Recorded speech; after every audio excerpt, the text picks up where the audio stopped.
Paano harapin ang mga pangamba, pag-aalala o pagkabalisa? Aha, una, pag nararanasan natin to, maaaring kumakabog yung dibdib natin, no? Bumibilis yung tibok ng puso natin, pwede rin pinagpapawisan tayo, pwedeng nahiya pa mag-focus, pwede rin nanginginig, ganyan, no? So, pwede natin gawin yung box breathing, no? Madali lang naman siya. Inhale, hold, exhale, hold. Gawin natin. Inhale, exhale.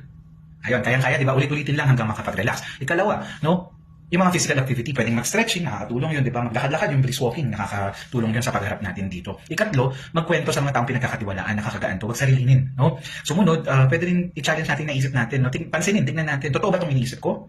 O baka naman interpretasyon o assumption ko lang to. Tandaan na hindi lahat ng nasa isip natin ay totoo. At kung sakali man totoo yung iniisip natin, mindfulness, no? Pansinin kung ano yung naiisip sa kasalukuyan, nakakatulong yun, no? Pwede rin makinig sa mga calming music kung ano yung nakaka-relax para sa atin. May application na pwedeng i-download, libre lang, Headspace, na meditation short audio clip na makakatulong din sa atin. Pwede rin i-limit natin yung pag-consume natin ng social media kasi minsan nagkukos pa ito ng mas mataas na anxiety para sa atin, no? Dahil tandaan na ito ay manageable naman, pwede mo siyang ma-manage, no, kung paano mo ito pamamahalaan. Take things one at a time, no? Kumbaga, one at a time lang makakatulong to sa atin. At tandaan, nalilipas din naman, no? Walang permanente sa mundo. Nagbabago ang sitwasyon sa paglipas ng panahon, no? At kung hindi mo na talaga makontrol, no, magpakonsulta sa mga mental health professionals tulad ng counselor, psychologist, and psychiatrist.